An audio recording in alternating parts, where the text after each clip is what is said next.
Okay အဲ့တော့ဒီသင်ခန်းစာမှာတော့ကျွန်တော်တို့ PHP programming ကိုစတင်ပြီးတော့လေ့လာကြမှာဖြစ်တယ်ဆိုတော့ရှေ့ကပြောသွားတဲ့ဟာတွေကိုကျွန်တော်တို့ပြန်ပြောရမယ်ဆိုရင် backend system တစ်ခုကို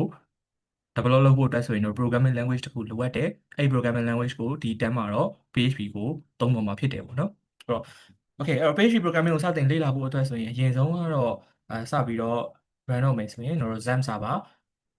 open လုပ်ထားမယ်ပြီးရင်ဒီဟာလေးတွေ run ထားဖို့လိုတယ်ပေါ့နော်အဲ့တော့ဒီမှာတော့ဒါ run ထားပြီးသားဖြစ်တယ်ဆိုတော့ဘာမှလုပ်စရာမလိုတော့အဲ့ပြီးတော့ကျွန်တော်တို့ Visual Studio Code ထဲမှာ folder တစ်ခုယူလိုက်မယ်အဲ့တော့ဒီမှာတော့ကျွန်တော် page 1ဆိုပြီးတော့ folder တစ်ခုလုပ်ထားတယ်ပေါ့နော်ဆိုတော့အဲ့ဒီ folder ကဘာဖြစ်ရဖို့လိုမလဲဆိုတော့ဒီ folder လေးကကျွန်တော်တို့ XAMPP ကို install လုပ်ထားတော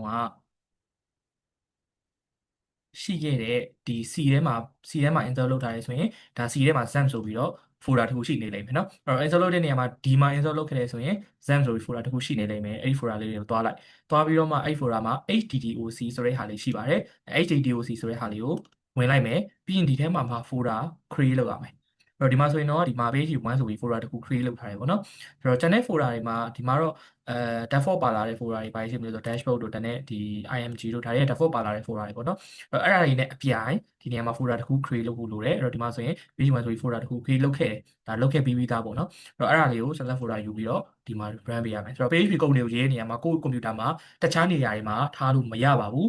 ဘယ်ထဲမှာပဲထားဖို့လိုလဲဆိုတော့ HTTOC အောက်မှာရှိနေတဲ့ folder တစ်ခုထဲမှာပဲထားပါအဆင်ပြေမှာဖြစ်ပါတယ် Okay အဲ့တော့ PHP program file တစ်ခုစပြီးတော့ရေးတော့မယ်ဆိုရင်တို့ကဒီနေရာမှာ file တစ်ခုစယူမယ်ယူပြီးဆိုရင်တို့နာမည်ပေးမယ်ပေါ့နော်အဲ့တော့ test လို့နာမည်ပေးလိုက်မယ်ပြီးသူ့ရဲ့ extension အနေနဲ့ .php ဆိုပြီးတော့ extension သတ်မှတ်ပေးဖို့လိုတယ်ဒါဆိုရင် PHP code file တစ်ခုဖြစ်သွားပြီပေါ့နော် Okay အဲ့တော့ PHP တွေကပြောမယ်ဆိုရင်ဘယ်လိုမျိုးအလုပ်လုပ်လဲဆိုတော့ PHP တွေဒီမှာတော့တမ်းပေးလိုက်မယ် web page တွေမှာအလုပ်လုပ်တာဖြစ်တဲ့အတွက်ကျွန်တော်တို့ web page တွေမှာ run နေတဲ့ HTML CSS JavaScript ဒါတွေနဲ့တွဲပြီးတော့ရေးရပါတယ်เนาะဒါတွေနဲ့တွဲပြီးတော့ရေးရတယ်ပေါ့เนาะ Okay အဲ့တော့အဲ့ဒါတွေနဲ့တွဲပြီးမရေးသေးဘူး PHP ကြီးပဲ plain ရေးမယ်ဆိုရင်ဘယ်လိုစပြီးတော့ရေးဖို့လိုအပ်လဲဆိုတော့ဒေါင်ဝင်အဖွင့်နဲ့ပြီးရင် question mark လေးပါမယ် PHP ဆိုပြီးတော့ရေးလိုက်မယ်ပြီးရင် PHP ပိတ်တော့မယ်ဆိုရင် question mark ပါမယ်ပြီးရင်ဒေါင်ဝင်လေးနဲ့ပိတ်မယ်ဒါဆိုရင် PHP အစနေအဆုံးထိလို့ပြောလို့ရတယ်ဆိုတော့ဒါ PHP ကိုဖွင့်လိုက်တာဒါ PHP ကိုပိတ်လိုက်တာပေါ့နော်ဆိုတော့အခုလိုမျိုး PHP အဖွင့်ပိတ်ကဟို HTML web page တစ်ခုရဲ့နေရာစုံမှာရှိလို့ရတယ်နော်နေရာစုံမှာရှိလို့ရတယ်အဲ့တော့ဥပမာဒီမှာတော့မထားသေးဘူးပေါ့နော်လောလောဆယ်တော့ PHP စမရေးသေးဘူးကျွန်တော်တို့ PHP စပြီးရေးမယ်ဆိုရင်အခုလိုမျိုးလေးဖွင့်ပိတ်နှစ်ခုပါမယ်ပြီးရင် PHP ရဲ့ပထမဆုံး code statement ဖြစ်တဲ့ echo ပေါ့နော် echo လုပ်တယ်ဆိုတာကဘာလုပ်တာလဲဆိုတော့ output လုပ်တာဖြစ်တယ်အဲ့တော့ဒီကောင်လေးကိုစက္ကွန်မှာပုံအောင်လုပ်မယ်လို့ပြောတာဖြစ်တယ်ပေါ့နော်ဆိုတော့ဒီမှာ echo ဒီနေရာမှာကိုပေါ်စီတဲ့စာသားလေးကို echo ရဲ့ဘေးမှာ space လေးတစ်ခုထားပြီးတော့ဒီဘက်ကိုအဖွင့်ပိတ်ရရေးပေးရမယ်ပြီးရင်အနောက်မှာ semicolon ပါပေးရမယ်အဲ့တော့ code statement ဆုံးတယ်ဆိုရင် semicolon ပါပေးရမယ်ပေါ့နော်ဒါဘယ်လိုမျိုးတခြား programming language တွေမှာဆိုလဲဒီပုံစံတိုင်းပဲလုပ်တာဖြစ်ပါတယ်ဆိုတော့ဒီကောင်လေးကို save လိုက်မယ်ဒါဆိုရင် PHP code statement တစ်ချောင်းနဲ့ PHP program တစ်ပုဒ်ရသွားပြီအဲ့တော့ဒီဟာလေးကို run တော့မယ်ပေါ့နော် run တော့မယ်ဆိုရင်ဘယ်လို run ပေးရလဲဆိုတော့ browser တစ်ခုခုတည်းကိုတွားလိုက်နော် browser တစ်ခုခုတည်းကိုတွားလိုက်မယ်တွားပြီဆိုရင်ဒီ browser ရဲ့ဒီ URL ဘားတွေမှာ browser မှာဒါကိုကြိုက်တာသုံးလို့ရတယ် Chrome သုံးလည်းရတယ် Microsoft Edge သုံးလည်းရတယ်တခြား Firefox သုံးလည်းရတယ်ပေါ့နော်ဆိုတော့ဒီဘားလေးမှာဘယ်လိုလေးလုပ်ရမလဲဆိုတော့ local host လို့ရေးလိုက်ပြီးရင် slash နဲ့ slash လို့ရေးမယ်ပေါ့နော် local host slash လို့ရေးလိုက်မယ်ဒါကဘာအဓိပ္ပာယ်လဲဆိုတော့ local host ဆိုတာကဒီလက်ရှိရောက်နေတဲ့ XAMPP folder ရဲ့ HTTOC တွေကိုဝင်လိုက်တာ ਨੇ အတူတူပဲနော်လက်ရှိရောက်နေတဲ့ဒီ XAMPP ရဲ့ HTTOC တွေကိုဝင်လိုက်တာ ਨੇ အတူတူပဲအဲ့တော့ဒီမှာဒီဘက်ကနေပြန်ကြည့်မယ်ဆိုရင် C ထဲမှာ XAMPP ရှိတယ်အဲ့တော့ XAMPP ထဲမှာဘာရှိလဲဆိုတော့ HTTOC ဆိုတဲ့ folder လေးရှိမယ်ပေါ့နော်ဘယ်မှာလဲဆိုတော့ဒီမှာပေါ့နော်ဆိုတော့ HTTOC တွေကိုဆိုတဲ့ folder လေးရှိမယ်အဲ့တော့ဒီထဲကိုဝင်လိုက်တယ်အဲ့တော့ exam ရဲ့ HTTP တွေကိုရောက်သွားပြီအဲ့ဒါကဒီနေရာမှာ local host slash လို့သုံးတာ ਨੇ အတူတူပဲအဲ့ဒီနေရာမှာကျွန်တော်တို့က local host slash ကိုသုံးလို့ရတယ်ဆိုတာကလက်ရှိတော့ရဲ့ exam မှာ port number ကဒီမှာ80ပဲဖြစ်နေလို့နော် local host slash လို့ပဲသုံးလို့ရတာအကယ်၍80မဟုတ်ဘဲနဲ့တစ်စုံတစ်ခုတော့အကြောင်း80လို့ပြင်ခဲ့မယ်ထားပါတော့တော့80လို့ပြင်မယ်ဒါမှမဟုတ်80လို့ပြင်မယ် something ပေါ့အဲ့လိုမျိုးတစ်ခုခုပြင်ခဲ့မယ်ဆိုရင်တော့ local host slash နဲ့မပြီးဘူး local host 80 slash ဆိုမှအဆင်ပြေလိမ့်မယ်နော် local host 80ဆိုမှအဆင်ပြေလိမ့်မယ်အဲ့တော့ဒီမှာတော့ local host slash နဲ့ပဲအဆင်ပြေတယ် okay အဲ့တော့အဲ့ဒါအဆင်ပြေပြီးသွားပြီဆိုရင်လက်ရှိ ရှောင်းနေတဲ့ဒီ file လေးကို run ဖို့လိုတယ်အဲ့တော့ဒီ file လေးကကျတော့ဘယ်ထဲမှာရှိလဲဆိုတော့လက်ရှိမှာ php1 ဆိုတဲ့ folder ထဲမှာရှိတယ်အဲ့ဒီ folder လည်းဘယ်ထဲမှာရှိဖို့လိုလဲဆိုတော့ HTTOC ထဲမှာရှိဖို့လိုတယ်ဆိုတော့ HTTOC ထဲမှာမှဒီ php1 ဆိုတဲ့ folder တွေက test.php ဆိုတဲ့ file လေးကိုအလုပ်လုပ်ချင်တာဖြစ်တဲ့အတွက်ဒီနေရာမှာ php1 ဆိုတဲ့ folder တွေက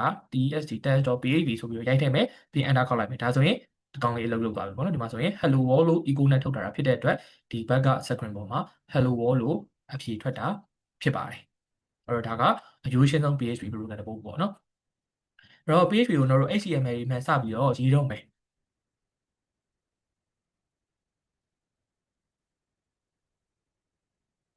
ဆိုရင်တော့ဒီမှာ php1.php ဆိုပြီးတော့ file တစ်ခုယူလိုက်မယ်အဲ့တော့ HTML document တစ်ခု create လုပ်ဖို့အတွက်ကဒါမျိုး create လုပ်လိုက်တယ်ပေါ့နော်ဆိုတော့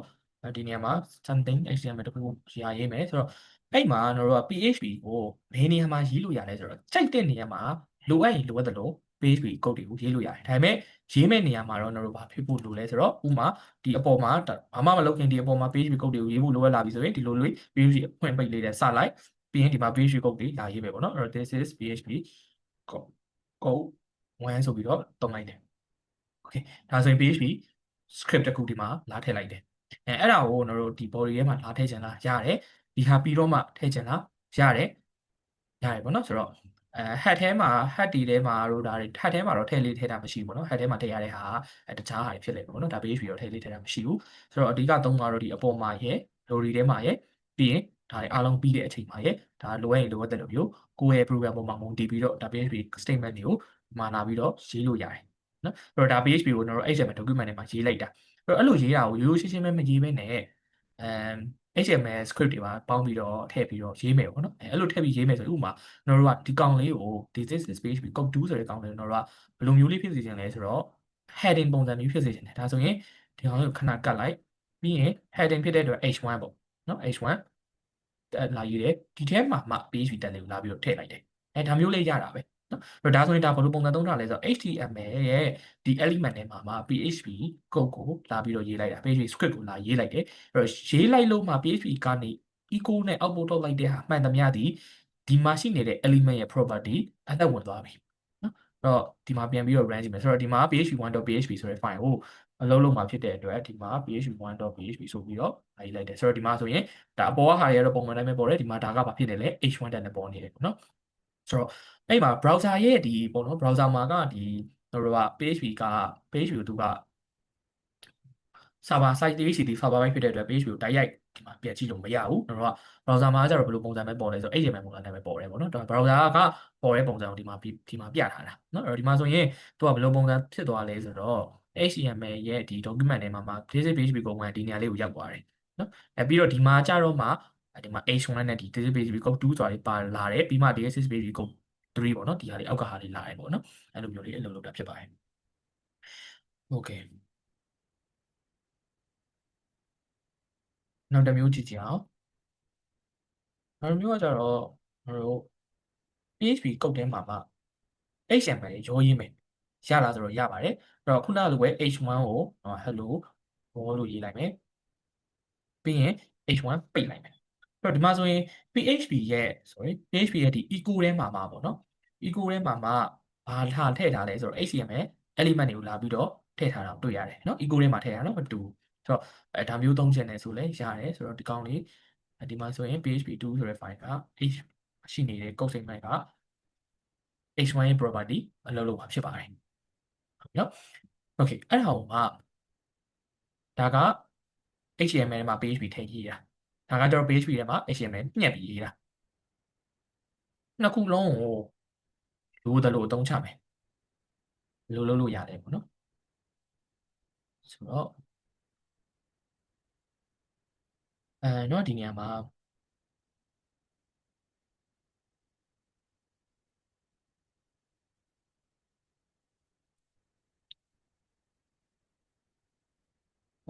sorry ဒီလိုမျိုးတော့မှာပေါ့ဒီလိုမျိုးပဲတော့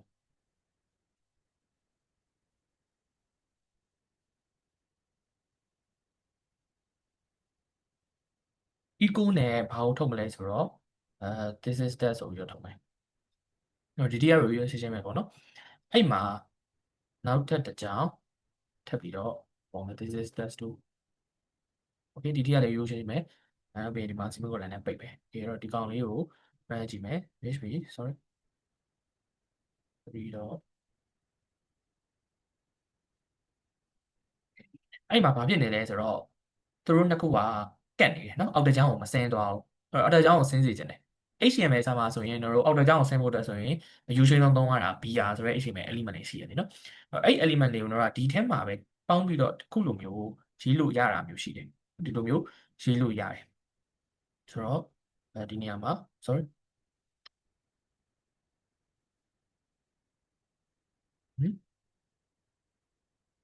ဒါမျိုးလေးလာရအောင်နော်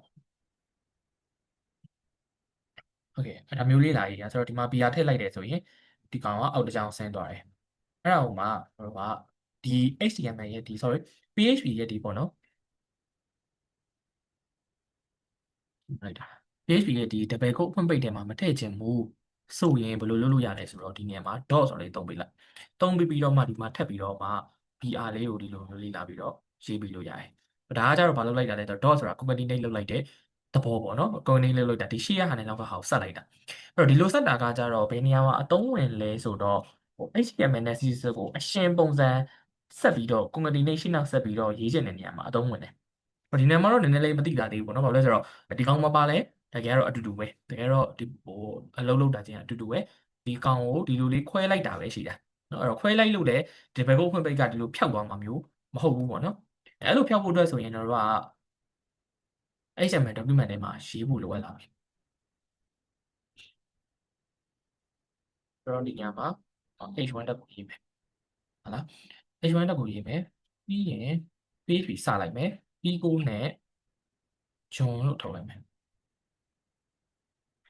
ပြီးရင် PHP ပြန်ဖွင့်မယ်ပြီးရင်ဒီမှာ H1 တက်ကိုလာမယ်အဲ့ဒီထဲမှာတော့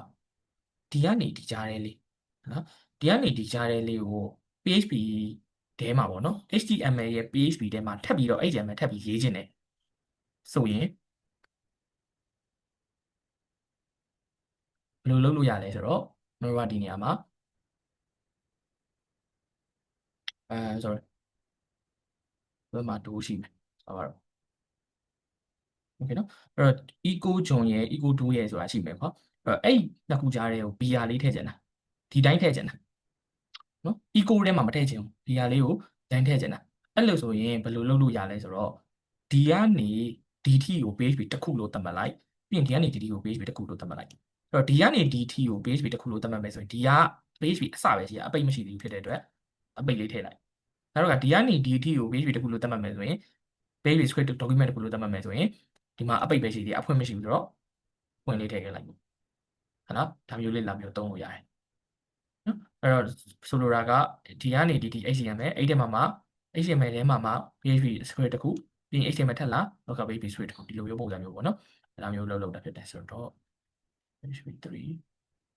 တော့ဒီကောင်ပဲဒီမှာပြန်ရကြည့်ဆိုရင်အခုလိုမျိုးရလာပါတယ် okay ဆိုတော့ဒီဘက်က code လေးကိုကြည့်အောင်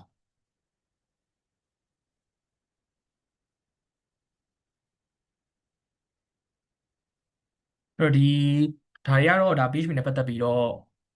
ချီးမွမ်းငန်းပွင့်ထားတဲ့စာတွေပေါ့နော်ဒါတွေရောတော့အသေးစိတ်မပြောသွားတော့ဘူးတစ်ချက်ဖတ်ကြည့်လိုက်ပေါ့နော်အဓိကကြားတဲ့အပိုင်းတွေကိုပဲပြောတော့မှာဖြစ်တယ်တော့ page sample code ဒါစမ်းပြပြီးသွားပြီနောက်တစ်ခါ comments ပေါ့ comment ပိတ်လို့ရတယ်command နေဆိုတာကဒါဘယ် programming language မှာမဆိုရှိတယ်ဆိုတော့အလုပ်လုပ်တဲ့ပုံစံကတော့ဒါဒီကောင်တွေကို command ပိတ်ထားရဲဆိုရင်အကောင်တွေကိုထည့်ပြီးတော့မ run သွားဘူးပေါ့နော်အဲ့တော့ကိုကcommand တွေပိတ်လို့ရတယ် slash လေးနှစ်ခုပိတ်လို့ရတယ် chef နဲ့ပိတ်လို့ရတယ် slash star star slash နဲ့ပိတ်လို့ရတယ် PHP script တွေပေါ့နော်အလွယ်ဆုံးနည်းလမ်းကတော့PHP မှန်တယ်ဆိုရင်တို့ဒီလိုမျိုးဆက်လက်မှတ်ပြီးတော့ PHP code တွေကိုလိုမျိုးဆက်လက်မှတ်ပြီးတော့ control ရဲ့ select ရဲ့နှိပ်လိုက်ပေါ့နော်ဒါဆိုရင်ဒီကားလေး comment ပိတ်ပြီးသားဖြစ်သွားမယ်အဲ့ဒီနေရာမှာဒီမှာဆိုရင် HTML နဲ့တွဲပြီးရေးထားဖြစ်တဲ့အတွက် HTML ရဲ့ comment နဲ့ညှိနေရအဲဒါဆိုရင်စက်မပြေဘူးစက်မပြေဘူးဖြစ်တဲ့အတွက် sharp လေးခံလိုက်ဒါမျိုးကိုယ့်အကို sharp လေးခံပြီးတောင်းလိုက်ပေါ့နော်ဒါဆိုရင်စက်ပြေတယ်ဆိုတော့ PHP plain ဆိုရင်တော့အဆင်ပြေရပါတော့ control ရဲ့ set ရဲ့နှိပ်လိုက်ပေါ့နော်အဲဒါဆိုရင် comment ပိတ်တာဖြစ်သွားပြီဒီပါတော့ comment sorry ပြန်ဖွင့်လိုက်မယ်ပြီးတော့ဆက်ကြည့်အောင်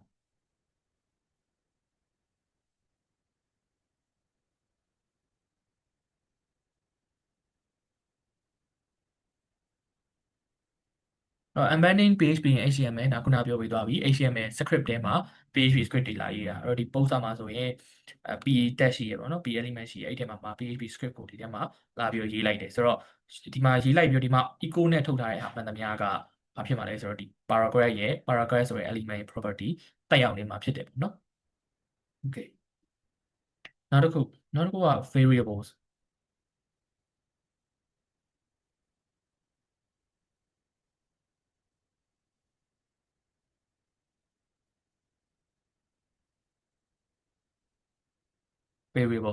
variable ဆိုတာကဘာကိုဆိုလိုတာလဲဆိုတော့ variable ဆိုတာဒီ container တစ်ခုပဲ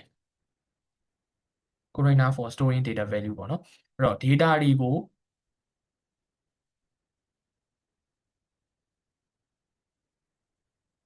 ကွန်ပျူတာရဲ့ memory ထဲမှာ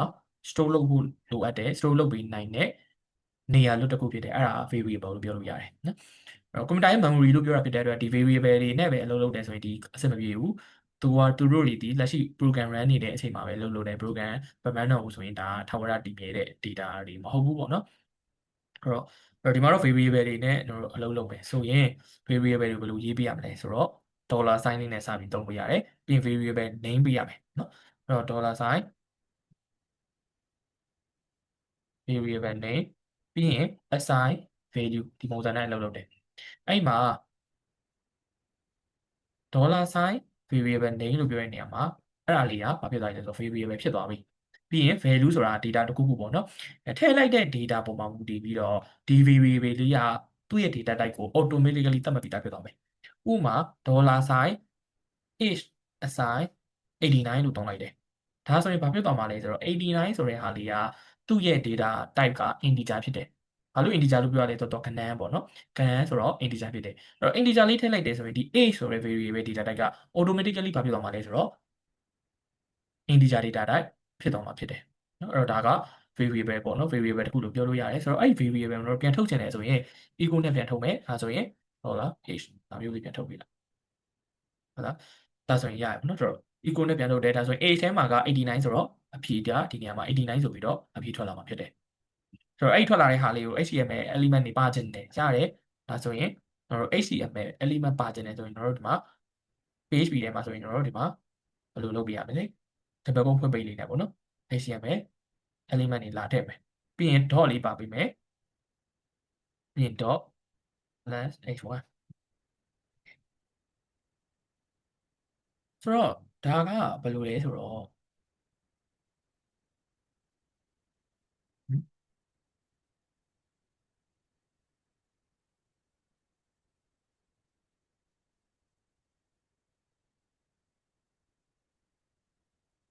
PHP script ထဲမှာ HTML element တွေကိုလာရေးတယ်ရေးတဲ့ HTML တွေကိုကျတော့ကျွန်တော်တို့က double quote ဖွင့်ပိတ်နဲ့ရေးပေးရတယ်ပေါ့နော်ဒီတိုင်း plain ရေးလို့မရအောင်ခုလိုမျိုး plain ရေးလို့မရအောင်နော် double quote ဖွင့်ပိတ်နဲ့ရေးပေးရမယ် double quote တော့မဟုတ် single quote ဆိုလည်းကိစ္စမရှိဘူး single quote နဲ့ရေးလဲရတယ် double quote နဲ့ရေးလဲရတယ်အတူတူပဲပေါ့နော်ဒီလိုပဲဆိုတော့အဲ့မှာကျွန်တော်တို့ PHP ရဲ့ဒီ variable တွေ action ဖြစ်နေတဲ့ဟာတွေကိုလိုချင်တယ်ဆိုရင် action ဖြစ်နေတဲ့ဟာကိုကျတော့ဒီမှာထားပေးမယ်ထားပေးပြီးတော့ action ရဲ့အသေးရဲ့ပေါ့နော်လောလောဆယ်မှာ double quote နဲ့ရေးထားတဲ့ဟာတွေအသေးလို့ပြောလို့ရတယ်အဲ့အသေးနဲ့အရှိနဲ့ကိုကျွန်တော်တို့ကရှေ့နောက်ဆက်ပြီးပေါ်စေချင်တယ်ကိုနေလုပ်စေချင်တယ်ဆိုရင်ဒါထဲမှာ dot လေးခံပေးရမယ်ဟုတ်နော် dot လေးခံပေးဖို့လိုအပ်ပါတယ်တော့ဒီကောင်လေးကို run ကြည့်မယ်ဆိုရင် PHP full okay ဒါဆိုရင်89ထွက်တယ်ပေါ့နော်89ကဘယ်လိုပုံစံထွက်လဲဆိုတော့ h1 property အတိုင်းပဲအဖြေထွက်တာကိုတွေ့ရတယ်ဒါက variable ကိုစမ်းပြတာပေါ့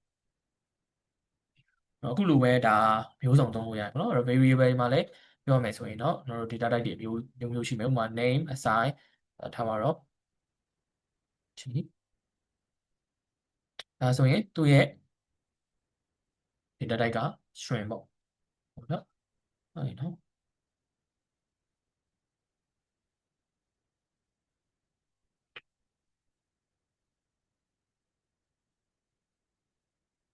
သူ့ရဲ့ data type က string ပေါ့နော်အဲ့တော့ဒီကောင်လေးကိုကျွန်တော်တို့က e နဲ့ထုတ်ကြည့်မယ်ဆိုရင် dot name dot sorry ဒီလုံးမှာပဲဟောဖြစ်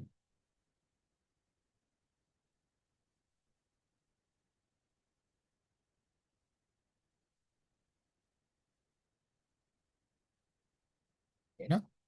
လို့တော့ဒီမှာဆိုရင် အခုလိုမျိုးရလာပါတယ်ဒီဟာစကြည့်အောင်နောက်တစ်ခုက escaping character ဆိုတာကဟိုတော့ဒီ ego မှာဆိုရင်တော့ double quote ဖွင့်ပိတ်နဲ့ရေးရတယ်ပေါ့နော် double quote ဖွင့်ပိတ်အစနဲ့ဆုံးစီရေးရတယ်ဆိုတော့ string တွေကိုရေးချင်တယ်ဆိုရင်ပေါ့အဲ့ဒါကိုမှအဲ့ဒီထဲမှာမှ double quote ဖွင့်ပိတ်ကို output ထုတ်တဲ့အချိန်မှာပေါ်စေချင်တယ်ဆိုရင်ခုလိုမျိုး backslash double quote ဒါမျိုးလေးတွေသုံးပေးလို့ရတယ်နော် backslash double quote ဒါကဘာလဲဆိုတော့ဒီနေရာမှာ screen ပေါ်မှာအဲ့ကောင်လေးပေါ်စေချင်လို့ပါထားပါတော့ this is s text ရဲ့အရှိတဲ့နောက်မှာတပည့်ကိုဖွင့်ပိတ်ပါစေချင်တယ်ဆိုရင်တိုင်း plain ကြီးလို့မရဘူး။ဘာဖြစ်လဲဆိုတော့အရှိရဟာဒီ shape သုံးမှာရှိနေတဲ့နှစ်ခုနဲ့သူကညှိသွားနိုင်တယ်ပေါ့နော်။အဲ့ဒီအတွက် escaping character ဒီလိုမျိုးလေးတွေသုံးပေးရမယ်။ဒါမှသာလျှင်ဒီတပည့်ကိုဒီ backslash တပည့်ကိုဒီတပည့်ကိုတစ်ခုကိုကိုးစားပြုတယ်။နောက်တစ်ခါ backslash ဒီတပည့်ကိုဒီတပည့်ကိုတစ်ခုကိုကိုးစားပြုတာဖြစ်တယ်။ဟုတ်လားဆိုတော့ဒီကောင်ကိုပြန်ရမ်းကြည့်မယ်။ဆိုရင် text section ထဲမှာတပည့်ကိုဖွင့်ပိတ်တစ်ခုပါလာတာတွေ့ရတယ်ပေါ့နော်။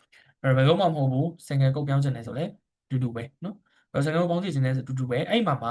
တို့ကဟိုအပြင်ဘက်ကဟာကအပြင်ဘက်ကဟာလေ double ကုတ်နဲ့ရေးထားရဲဆိုရင်ကိစ္စမရှိဘူး single ကုတ်ဆိုရင်တော့ဒီတိုင်း plain ရေးလိုက်လေရတယ်။ဒါမှမဟုတ်အဲ့လိုမှမဟုတ်ဘူးဒီရှေ့ဆုံးကနောက်ဆုံးနဲ့ဟာ single ကုတ်နဲ့ရေးထားရဲဆိုတော့ဒီမှာကိစ္စရှိသွားပြီ။နော်အဲ့ကြရင် backslash ခံပြီးတော့သုံးပေးမှသာလျှင်ဒါမျိုးလေးရမယ်ပေါ့ဟုတ်လားဒါဆိုရင်ရပြီပေါ့နော်ဒီပါ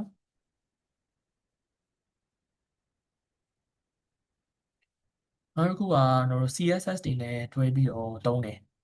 အဲ့တော့ပုံမှန် HTML တွေကိုရေးလဲဆိုရင်ဒါ CSS တွေလည်းတွဲသုံးတယ်အဲ့တော့ CSS တွေတွဲသုံးတဲ့နေရာမှာဥပမာဒီက XML ကိုကြည့်ကြအောင်ဒီမှာဆိုရင်သူက HTML ရဲ့ body ထဲမှာ PHP script တခုလာရေးထားတယ်အဲ့ဒီထဲမှာ echo နဲ့ဘာတွေကိုထုတ်ထားလဲဆိုတော့ hi ကိုထုတ်ထားတယ် hi ကိုထုတ်တဲ့နေရာမှာ h1 ထဲမှာထည့်ပြီးထုတ်ထားတယ်ပေါ့နော်အဲ့တော့ဒီ h1 လေးကို set property ထည့်ချင်တော့ကျတော့ class blue header ဆိုပြီးဒီ class လေးလာပြီးတော့သတ်မှတ်ပေးလိုက်တယ်နော် class လေးလာပြီးတော့သတ်မှတ်ပေးလိုက်တယ်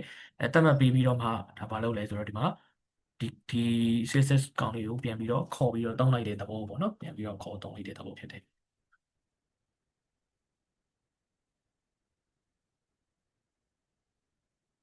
အဲ့တော့ဒီကောင်လေးကိုတစ်ချက်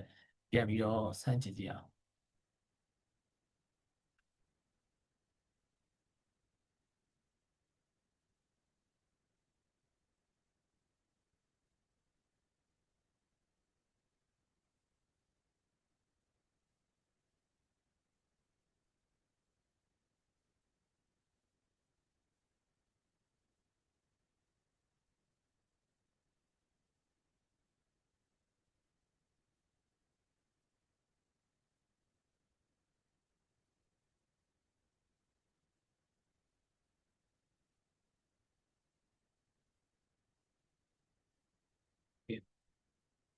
အဲ့တော့ဒီတိရရရှင်းတယ်နော်အဲ့တော့ဒီဟာလေးကိုဒီမှာခေါ်ချင်တော့ဒါမျိုးလေးပဲလာပြီးတော့တုံးလိုက်တာပေါ့နော်အဲ့တော့အဲ့မှာသတိထားကြရတဲ့ခုရှိတာတော့ eco မှာ level ကိုဖွင့်ပိတ်နဲ့ရေးထားရဲဆိုရင်ဒီထဲကဟာ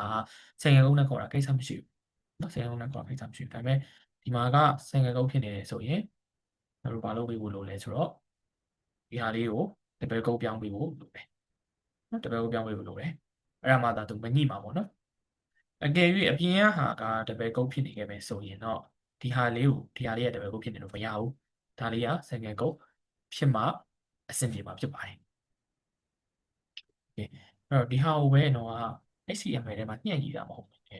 PHP ထဲမှာပဲညှက်ရေးကြည့်မယ်ထားပါတော့ဟုတ်လား PHP ထဲမှာပဲထည့်ညှက်ရေးကြည့်မယ်ညှက်ရေးတဲ့နေရာမှာတို့ကဘာပေါ်စီခြင်းလဲဆိုတော့ဒီပေါ့နော် p တဲ့ထားပါတော့ this is paragraph text လို့ရေးထားမယ်အဲ့မှာဒီ p လေးထဲမှာတို့ကခုနကပြောတဲ့ class ပေါ့နော် class လေးထည့်စေချင်တယ်အဲဆိုရင် class ထည့်လိုက်ဒီမှာ header လို့ထားတယ်အဲ့ဒီမှာလည်းအတူတူပဲเนาะအတူတူပဲသုံးတဲ့ပုံစံချင်းကဒီမှာ double quote ဖြစ်တယ်ဆိုရင်ဒီမှာ single quote ဖြစ်ဖို့လိုတယ်ဒီမှာ single quote ဆိုရင်ဒီမှာ double quote ဖြစ်ဖို့လိုတယ်အပြင်က single quote ဆိုရင်ဒီမှာ double quote ဖြစ်ဖို့လိုတယ်အဲ့ဒါလေးဒီကြားစရာရှိမယ်เนาะဒါက PHP 5เนาะဒါဆိုရင်ရမယ်ဖြစ်ပါတယ်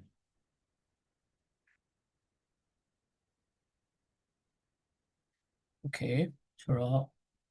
ဒါက create a page script that trains your name ဆိုတော့ဒါကတော့စမ်းပြီးသွားပြီเนาะ variable တစ်ခုနဲ့ data store လုပ်တဲ့ PI data ကိုပြန်ပြီးတော့ output ထုတ်ပြရတယ်နောက်တစ်ခါ date ပေါ့နော်ကျွန်တော် page မှာကျွန်တော်တို့ date format ကိုယူနေဆိုရင် date ဆိုတဲ့ function လေးကိုသုံးလို့ရတယ်အဲ့တော့ဒီ date ဆိုတဲ့ function လေးကဘယ်လိုပုံစံလေးလဲဆိုတော့ date ဝင်စားခွင့်ပေးပြီးရင်သူ့ရဲ့ format ပေါ့နော်format မှာဆိုရင် y က year ဒါက month ဒါက day ပြီးရင်ဒါက hour minute second ပေါ့နော် hour minute second ဒါတွေကိုထုတ်တာဆိုတော့ဒီကောင်လေးကို run ကြည့်အောင်ဒီ run ကြည့်ဖို့ကဒီအောက်မှာပဲ run လိုက်မယ်ဆိုတော့ဒီပုံလေးဟာဖြတ်လိုက်မယ်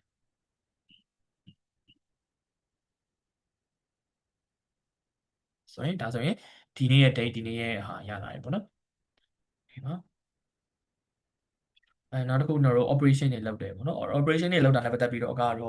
ဒါအရင်က programming language တွေတင်ပြီးရင်တော့သိပါပါတော့ဒါလွယ်ပါတယ် variable တွေကိုကျွန်တော်ဘာလုပ်လို့ရလဲဆိုတော့ operation တွေလုပ်လို့လည်းရတယ်ပေါ့နော်ဆိုတော့ဒီမှာဆိုရင် num1 5ရှိမယ် num2 10ရှိမယ်ဆိုတော့သူတို့နှစ်ခုက integer တွေဖြစ်တယ်အဲ့ဒီ num1 num2 နှစ်ခုပေါင်းလိုက်တယ် sum နဲ့ကိုထည့်တယ်ပေါ့ sum နဲ့ကိုပြန်ပြီး assign သွင်းလိုက်တယ်အဲ့တော့ပြန်ပြီးပြတယ်ပြန်ပြီးပြရင်ဒီမှာ the sum of num1 and num2 is sum ဆိုပြီးတော့ပြန်ပြတယ်ပေါ့နော်အဲ့တော့ဒီမှာဆိုရင်ဒီမှာတစ်ခုဖြတ်ပြီးတော့ပြောရမယ်ဆိုရင်တော့ဒီနေရာမှာ string အတေပေါ်မဲ့ဟာတွေ the sum of ဆိုတာအတေပေါ်မဲ့ဟာပေါ့နော်အတေ segment မှာအတေပေါ်မဲ့စာသားတွေဒါကကြတော့ variable အဲ့လိုမျိုးဆိုရင်ပုံမှန်အတိုင်းဆိုရင်တော့ဒီမှာအတေနဲ့အရှင်နဲ့ဒီလိုမျိုးတပည့်ကိုအဖွင့်ပိတ်ရတယ်ပြီး dot လေးခံပြီးတော့သုံးရတယ်ပေါ့နော်ဘယ်လိုမျိုးလဲဆိုတော့ကောင်းဒီမှာယူလိုက်မယ်ပြီးတော့ပြန်ပြီးတော့ရေးမယ်ဆိုရင်ဒီမှာဆိုရင်တော့ပုံမှန်ဆိုရင်တော့ဒီမှာ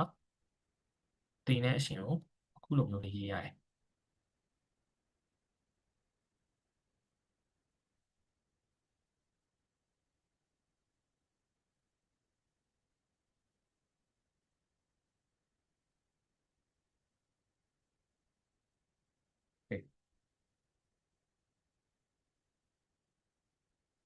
ဘယ်လိုမျိုးလဲဆိုတော့ဒါကအသေးပုံမဲ့ဟာကိုကျွန်တော်တပတ်ကိုဖွင့်ပေးနေလာမယ်ပြီးမှ dot လေးနဲ့ concatenate လုပ်တယ်ပြီးရင် variable เนาะပြီးရင်အသေးပုံမဲ့ဟာဒီကောင်အသေးပုံပါပြီးရင် variable ပြီးရင်အသေးပုံမဲ့ဟာ variable ပြီးရင်အသေးပုံမဲ့ push dot ပေါ့เนาะဒါမျိုးလေးတွေရတယ်ပေါ့เนาะ